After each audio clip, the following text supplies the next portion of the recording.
It's starting to seem like maybe this is like a new variation of that classic old story introduction. It was the best of times, it was the worst of times, because I can hear it all now. What's the general got to say about this now? After going through all these several different commentaries, getting himself all up in arms about this Michael Brown Ferguson, Missouri thing, running to the defense of this white racist police officer who just gunned down this unarmed black man. Well, no sooner did he finish recording that commentary and getting that uploaded, hey, guess what? We've got more examples of racist white cops shooting unarmed black people, and not just in South Carolina, but now, as I just learned literally a couple of hours ago, about another story coming out of Oklahoma, and another situation where not exactly a deputy, but a deputy volunteer, which I'll get to that as well also. And it's more of white police officers or people in the position of white police officers shooting unarmed black men or just shooting black men in the back or whatever the story is and what all. And I did state during the, how do you call that? I guess introductory preamble trailer, if you will. Because as I said, I had to record that as a follow-up sort of a thing to explain that my previous commentary had actually been the audio portion of that was already in a state of completion almost a full week prior to my actually being able to get everything properly configured and uploaded for public audience scrutiny, to let anybody know that, hey, these were the difficulties I was having in actually getting this thing produced, compiled, formulated, and ultimately uploaded, had it not been for the fact that the incident in South Carolina had pretty much come to the national attention during this entire time. And so I felt it was deserving of some sort of an explanation as to why I did not focus on that or why I did not incorporate that as part of the commentary. So I wanted to, in a sense, acknowledge the fact that yes, I was aware of this situation and I have some thoughts and perspectives about this as well that I would like to give my own interpretation or personal thoughts, feelings, and opinions about as well. And to explain some of the problems I have with the case, what I felt some of the issues were, how I think that it all fits in with the general and overall theme of the discussion at hand. So it was originally my intent to come back in and just focus on, just in a broad sense, some of the issues that I had and some of the thoughts and concerns that I had about the South Carolina case. Well, lo and behold, as soon as I'm about ready to actually sit down and share my thoughts on the whole matter, we get several other incidents that just pop right up out of the ether, and it seems like, hey, General, here we go. You want to address our situation too? As if you didn't bury yourself enough in controversy and get people all riled and upset with your particular viewpoints on the whole matter. And my whole attitude is like, couldn't you have at least spaced it out a little bit before just hitting me all at one time with this? But be that as it may, as I stated at the beginning, the fact that these things came up as they did when they did, there's somewhat of a mixed blessing, sort of like on the one hand, they're a blessing, and on the other hand, they're a curse. Because it really does put me in a position where I really do have to explain myself, and I must go into additional detail, which, had it been that I was simply going to respond and focus on the South Carolina situation, I really would not need to have gotten that in depth with the whole thing. So here, because of these newly arisen situations that have just hit the national scene, well, now I have to talk just a little bit more in-depthly, which I don't have a problem with, except that I really don't want to be taking up so much time with these issues, but only feel a need to do so primarily because I'm always going to keep getting hit with questions and the need to explain myself more thoroughly and to answer any challenges that might come up, whether I'm responding directly to them or if I'm trying to anticipate any which may come. So with that said, I'm going to express my opinions, but I'm also going to be raising what I believe are pertinent and important questions, because there is a lot which needs to be expressed, which needs to be addressed, which needs to be examined in order to come to an understanding of what's happening, what's been happening, and how to correct certain situations. And to start off with, the very first point I want to make, and I want you to listen to me very carefully, the incidents which took place this past week involving the South Carolina shooting, involving the Oklahoma shooting, and involving the California Desert Gang-Up Group thug beating, hear me plainly and clearly.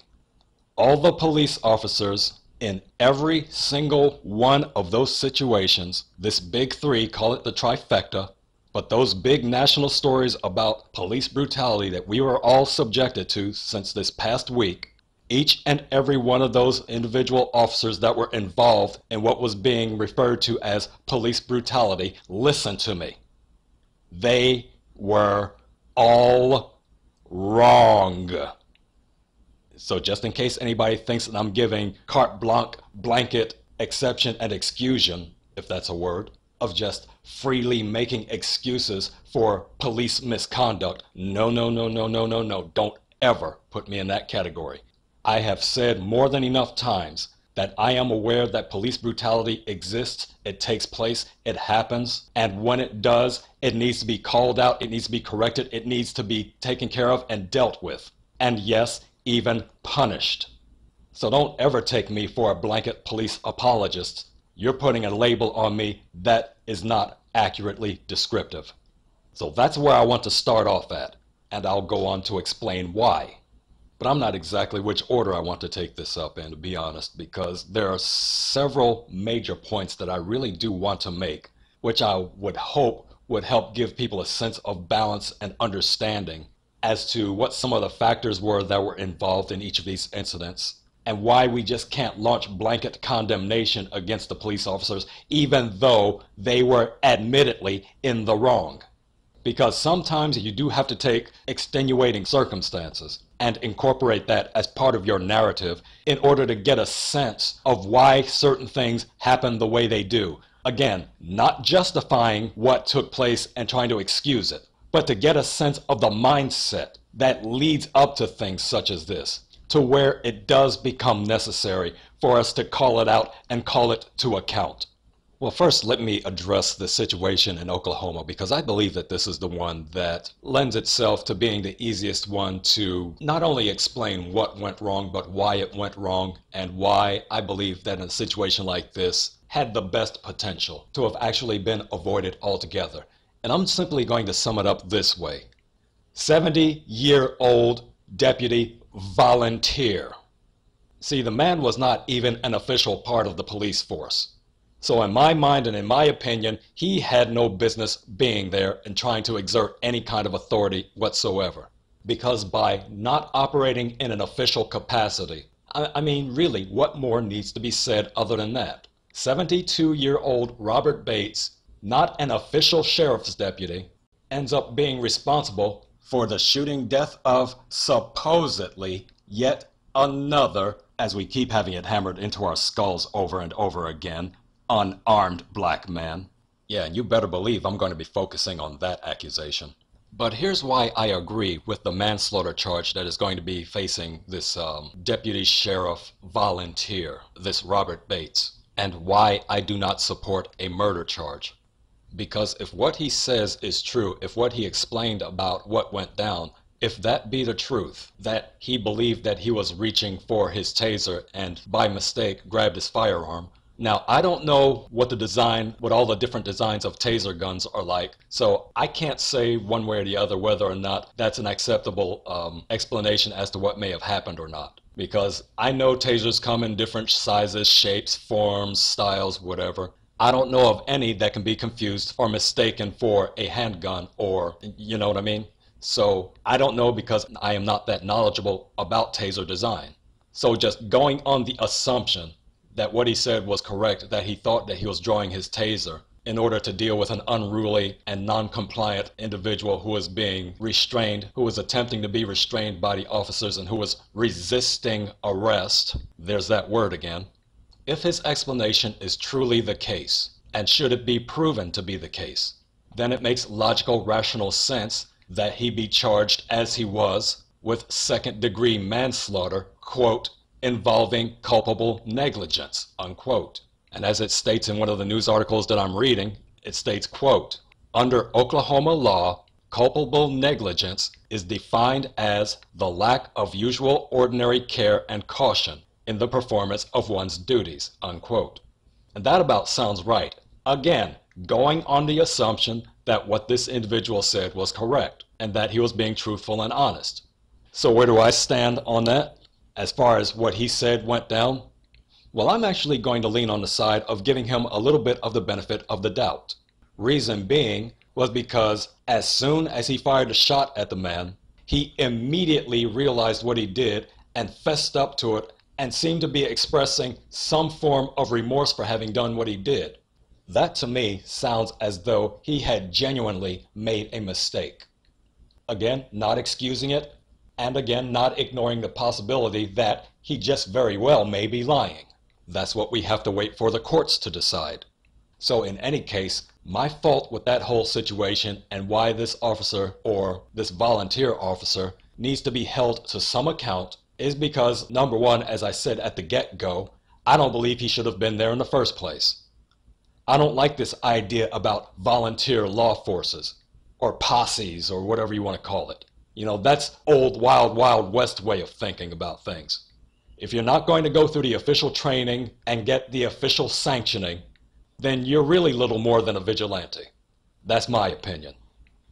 Now the situation in San Bernardino, California, no question at all, none whatsoever, that was a blatant case and example of outright, horrific, irreprehensible police brutality and unwarranted, unjustified, and unjustifiable violence and overstepping of proper police authority. I mean, what we saw in the video that was taken in the California desert immediately brings up flashbacks of Rodney King, the way that whole thing went down. So yes, those police officers that were involved in that severe beating, in that unjustifiable beating, they need to be held to account and need to be dealt with accordingly. So we're 2 for 2 now, right? So now let's bat for 2.5 out of 3. Because I'm not going to give you a full point as it relates to the Michael Slager-Walter Scott incident in South Carolina. And here's why. Even though, as I stated at the beginning, that Officer Michael Slager was wrong, and here's where I'm going to start making enemies again. He was wrong and guilty primarily and predominantly because he did not follow procedure. Of course, the biggest error on his part, involving not following the procedural routine, was firing upon the man at all. Because according to procedure, you are not justified in firing your weapon at anyone unless you perceive that they are an immediate threat to either your own person or to someone else. So at the end of the day, yes, he should not have drawn his weapon, let alone firing it. But I'm going to get to that point a little bit later, because there are some elements about that also that I still want to address, even though I'm acknowledging that he wasn't staying well enough within procedure to where he did not need to resort to firing his weapon. But the other part which was involved, which requires him to be brought to account and held to account, also involved his firing his weapon. And again, it's not so much that he fired his weapon per se, even though on a legal technicality, given the situation that he found himself in, he should not have fired his weapon.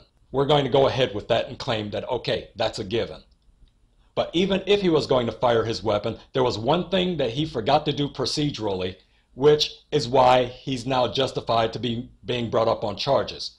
Now, murder charges, we can hem back and forth on that one because I'm not entirely convinced that was deserving of an outright murder charge either. I don't know. That's what he's going to have his lawyers to try to work out and figure out, and that's what he's going to have to fight against. And I suspect that at the end of it all, he's going to get himself bumped down to some kind of a manslaughter charge, maybe like a first-degree manslaughter or something like that. I don't think an actual murder charge is going to stick in this situation, but we have to wait to see what the courtroom procedures are going to be like in order to determine what, if anything, he's going to have to face for his involvement in this situation. But as far as procedure goes, what really tipped the scale against him in this whole thing was that regardless of whether or not he had any valid reason to fire his weapon at a fleeing suspect, The one thing he should have done, which he failed to do, which is why he's going to get his ass burned from, at least from the way that I understand police procedure, he did not, prior to firing that weapon, announce to the fleeing suspect, "Stop or I'll shoot." See, as long as you give forewarning, the person who's fleeing a scene of a crime or trying to evade capture of anything along those lines, when they are told pointedly that if you continue to flee, I'm going to launch a hail of bullets at you. Now the fleeing suspect has one of two choices. Either stop dead in their tracks, get in on the ground and follow the police officer's instructions to get down, put your hands behind your back, la-di-da. Or he can continue to keep running like a damn fool and get some caps popped in his ass, which is exactly what happened with the Walter Scott situation. Only difference was he didn't have the opportunity to be given that choice because Officer Slager did not alert him to the fact that if you keep running, I'm going to fire upon you. Because they don't even release the canine on you until they first give you forewarning. They can know exactly where you are, but because of a safety situation or concern for their own safety, or if you're in a crawl space or they don't want to exert all that whatever effort that it takes in order to grab you out of there to put you under arrest, they tell you up front, come out now or we send in the dog.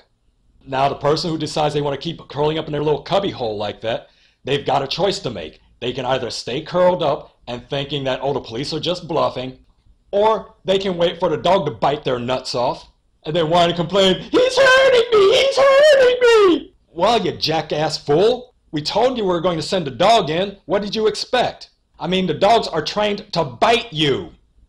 So the situation with Michael Slager and Walter Scott was that Officer Slager is guilty, but if he's guilty of anything, he was guilty of not forewarning the fleeing suspect Walter Scott that, hey, if you keep running, I'm going to fire my weapon.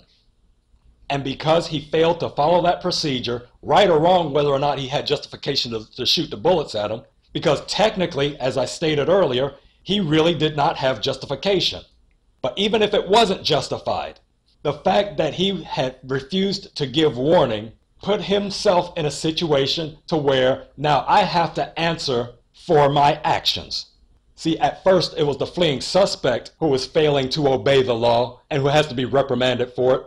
But because of my refusal to follow proper procedure, now I'm the bad guy. So as I said, you can mark me down on that one for half a point. But this isn't the part that you were expecting to hear, though, was it?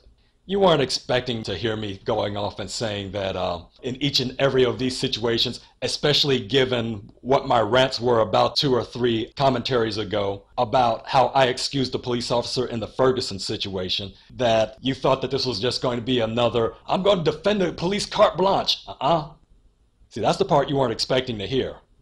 So let me get around to the part that you were expecting to hear, which is, yes, in some respects, I am going to defend the police officers in these situations. Not in a sense to say that, hey, they were right in what they did, because they were not right. I stated from the very beginning, they were wrong. But the point that I've been trying to make ever since this Michael Brown and Ferguson thing goes back to we need to stop focusing on whether or not what the police are doing is wrong, because we know they can do some wrong. That's why I keep bringing up the name of Frank Serpico, because sometimes the police do wrong, and they need to be held to account for the wrong that they do. But the main point that I'm constantly trying to make is simply this. You wouldn't have to worry about the police doing wrong or doing anything that's perceived to be wrong if they didn't have to engage with people who are clearly doing wrong. And since it's starting to getting busy and things are starting to pick up on me here at work right now, which is where I'm at, trying to take a little bit of time to do this, I'm not really going to have the time and the opportunity to really go into this as in-depthly as I would like to without any of the distractions and what all. So I'm going to shut this down temporarily, and I'm going to switch back onto the scene, and I'm going to pick up where I left off. So if you notice a noticeable dip in sound quality or something along those lines, understand that I'm at work right now, and I'm at the point now where the next wave of busy activity is going to start circulating around me. So I'm going to need to be able to focus on that and address that and devote my attentions to that. So as I said, give me what's essentially, at least in this format, going to be just a couple of seconds of an opportunity to switch over and pick up on the other side. And, or maybe better yet, I don't know, I may just decide to leave it at this for right now, just to let this commentary sink in. And when I pick up on the other side, I may just do that as its own separate project to give like the counterbalance to the points that I was at least setting up in this particular commentary. And then just do the whole flip coin yin yang sort of a thing and just let my alternative arguments stand on their own merit. I don't know, it'll work its way out one way or the other. So if you hear the pop click and if you hear me running my mouth again on the other end of that, then I guess I made the decision to just go ahead and build upon this commentary. Or if this one comes to an end and says, well, tune back in for part 2, then I made the decision to make the flip side of this argument to be more of its own little independent commentary. As I said, as I'm speaking, I don't know which I'm going to do right now, so I'll just leave it at this and then just see what happens from there. So in either case, I'll be back.